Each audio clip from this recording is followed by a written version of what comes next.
जय हिंद प्यारे साथियों, कैसे हैं आप सभी लोग। उम्मीद है कि आप सभी लोग अच्छे होंगे। और आज की हमारी क्लास है महत्वपूर्ण जीके के प्रश्न। महत्वपूर्ण जीके के प्रश्न जो कि उत्तर प्रदेश की विभिन्न परीक्षाओं में कई बार पूछे गए हैं।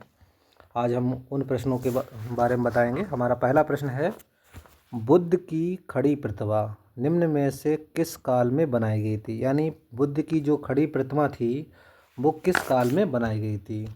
तो जिसका सही आंसर है कुषाण काल। इसका सही आंसर है कुषाण काल। कुषाण काल में बुद्ध की खड़ी प्रतिमा बनाई गई थी। अगला प्रश्न है हमारा, महात्मा बुद्ध का जन्म एवं निर्वाण किस दिन को हुआ था। तो ये दोनों जो है वैशाख पूर्णिमा को हुए थे। अगला है, महात्मा बुद्ध किस वंश से संबंधित थे। तो महात्मा गौतम बुद्ध जो थे ये शाक्य वंश से संबंधित थे, जिनका जन्म 563 ईसा पूर्व कपिलवस्तु के लुम्बिनी नामक ग्राम में हुआ था। आगे चलते हैं। क्वेश्चन नंबर 4 है, सर एडविन अर्नाल्ड की पुस्तक का नाम है द लाइट ऑफ एशिया। ये किस पे आधारित है। जिसका सही आंसर है अभिधम पटक। अगला प्रश्न है, निम्नलिखित में से किसे एशिया का ज्योतिपुंज कहा जाता है या इंग्लिश में लाइट ऑफ एशिया कहा जाता है। तो गौतम बुद्ध को लाइट ऑफ एशिया कहा जाता है। अगला प्रश्न है हमारा, बुद्ध की मृत्यु के पश्चात प्रथम बौद्ध संगीति की अध्यक्षता किसने की थी। तो जिसका सही आंसर है, प्रथम बौद्ध संगीति की जो अध्यक्षता की थी वो महाकश्यप ने की थी। और अजात शस्त्र के शासनकाल में। अगला प्रश्न है, गौतम बुद्ध का महापरिनिर्वाण किस राज्य में हुआ था। तो गौतम बुद्ध का जो महापरिनिर्वाण हुआ था ये कुशीनगर में हुआ था, कुशीनगर में। अगला प्रश्न है हमारा, निम्नलिखित 4 स्थानों में हुई बौद्ध संगीतियों का सही कालक्रम क्या है। मतलब ये कालक्रम बताना है कि जो बौद्ध धर्म में जो 4 संगीतियाँ हुई हैं उनका सही क्रम क्या है। तो चलिए हम देखते हैं। पहली हमारी संगीति हुई राजगृह में। दूसरी संगीति हुई हमारी वैशाली में। तीसरी संगीति हमारी हुई पाटलिपुत्र में। और चौथी हमारी संगीति हुई कुंदन वन में। ये कनिष्क के शासनकाल में हुई, ये अशोक के शासनकाल में, पाटलिपुत्र में अशोक के शासनकाल में हुई, राजगृह ये अजातशत्रु के शासनकाल में हुई, और वैशाली ये कालासेक के शासनकाल में हुई। तो जिसका सही आंसर आपको देख लिया होगा, जिसका सही आंसर क्रम क्या है। पहले नंबर पे आएगी 2, दूसरे नंबर पर वैशाली, तीसरे नंबर पर पाटलिपुत्र और चौथे नंबर पर कुंदन वन। जिसका सही क्रम ये है।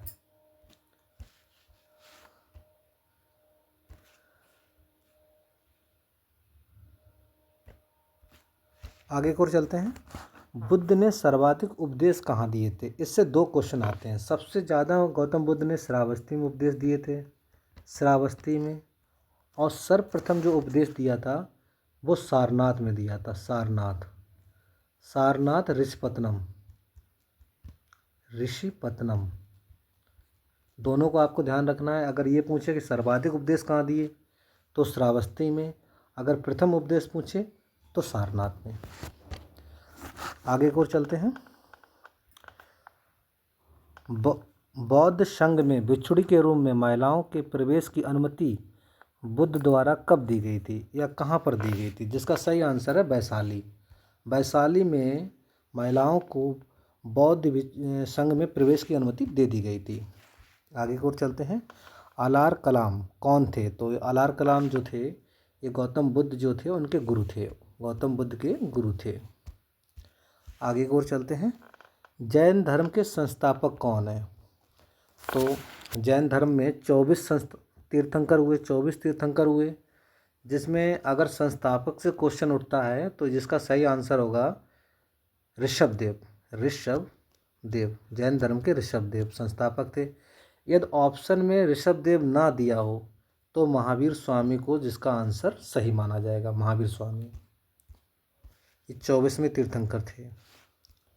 अगला है हमारा, महावीर ने जैन धर्म में कौन सा मार्ग प्रस्तुत किया। तो इन्होंने जो मार्ग प्रस्तुत किया था वो कर्म का मार्ग, कर्म का मार्ग। अगला है, महावीर को कितने तीर्थंकरों के रूप में माना जाता है, मतलब कौन से नंबर के ये तीर्थंकर थे। तो ये 24वें नंबर के थे, जिसका आंसर 24 यानी ऑप्शन सी सही है। और 23वें जो थे वो पार्श्वनाथ थे। 23वें जो थे वो पार्श्वनाथ थे, पार्श्वनाथ। पहले ऋषभदेव, पहले ऋषभदेव। आगे की ओर चलते हैं।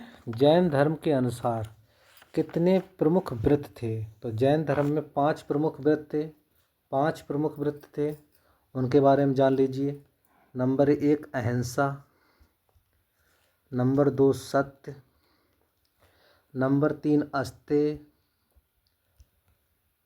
नंबर 4 अपरग्रह, अपरग्रह, और नंबर 5 ब्रह्मचर्य, ब्रह्मचर्य। ये 5 व्रत थे। आगे की ओर, जैन धर्म में किस तत्व को सबसे महत्वपूर्ण माना है। जो जैन धर्म था इसमें सबसे महत्वपूर्ण तत्व क्या था। इसमें महत्वपूर्ण तत्व था अहिंसा, यानी हिंसा न करना, हिंसा न करना। आगे की ओर, जैन धर्म का प्रमुख ग्रंथ क्या था। तो जैन धर्म का जो प्रमुख ग्रंथ था वो अगम था। अगला प्रश्न हमारा, उत्तर प्रदेश में सबसे अधिक क्षेत्रफल वाला जिला कौन सा है। तो आप सभी लोग जानते हैं कि लखीमपुर खीरी, लखीमपुर खीरी जो है उत्तर प्रदेश का सर्वाधिक क्षेत्रफल वाला जिला है। और सबसे छोटा जिला अगर पूछ दिया जाए तो जिसका सही आंसर होगा हापुड़। हापुड़ जो है सबसे छोटा जिला है क्षेत्रफल में। अगला प्रश्न है, उत्तर प्रदेश का कौन सा जिला इत्र नगरी के नाम से जाना जाता है। इत्र नगरी की बात की जाए तो इत्र नगरी के लिए इसे कन्नौज, कन्नौज प्रसिद्ध है इत्र नगरी के लिए। अगला प्रश्न है, उत्तर प्रदेश में टेराकोटा शिल्प कला के लिए कौन सा जिला प्रसिद्ध है। तो टेराकोटा के लिए हमारा जो है गोरखपुर प्रसिद्ध है, टेराकोटा के लिए। और गोरखपुर में सर्वाधिक वर्षा होती है, सर्वाधिक वर्षा होती है, जो राप्ती नदी के तट पर स्थित है। अगला प्रश्न, पहली लोकसभा का गठन किस वर्ष किया गया था। तो जो पहली लोकसभा का गठन 1952 में किया गया था, जिसका सही आंसर 1952 ऑप्शन सी। आगे, लोकसभा के प्रथम अध्यक्ष कौन थे। कई बार पूछा जा चुका है लोकसभा के प्रथम अध्यक्ष गणेश मावलंकर। अगला प्रश्न हमारा, लोकसभा का कार्यकाल कितने वर्षों का होता है। तो लोकसभा का जो कार्यकाल होता है वो सामान्यतः 5 वर्षों के लिए होता है, सामान्यतः 5 वर्ष। अगला प्रश्न, लोकसभा के सदस्यों की अधिकतम संख्या कितनी हो सकती है। तो लोकसभा के सदस्यों की अधिकतम संख्या वर्तमान समय में 550 हो सकती है, क्योंकि इससे पूर्व 552 थी, इससे पूर्व 552 थी। वर्तमान में 550 अधिकतम हो सकती है, क्योंकि 104वें संविधान संशोधन, 104वें संविधान संशोधन 2019 के तहत 2 एग्लो इंडियंस को समाप्त कर दिया गया है। यदि ये पूछा जाए कि वर्तमान समय में लोकसभा के सदस्य संख्या कितनी है तो वो 543, वर्तमान समय में 543 और अधिकतम 550। आगे, वर्तमान समय में लोकसभा के कितने सदस्य निर्वाचित सदस्य हैं। तो 543 जो है वर्तमान समय में, जिसका सही आंसर होगा 543। अगला प्रश्न, लोकसभा के सदस्यों का चुनाव कौन करता है, यानी चुनाव कौन कराता है। तो लोकसभा के सदस्यों का जो चुनाव है ये भारत का निर्वाचन आयोग, भारत का निर्वाचन आयोग, भारत का निर्वाचन आयोग जो है इसका चुनाव कराता है, जिसकी स्थापना 24 जनवरी 1950 को की गई थी। अगला प्रश्न, लोकसभा में एक विशेष विधेयक पारित करने के लिए न्यूनतम कितनी उपस्थिति आवश्यक है?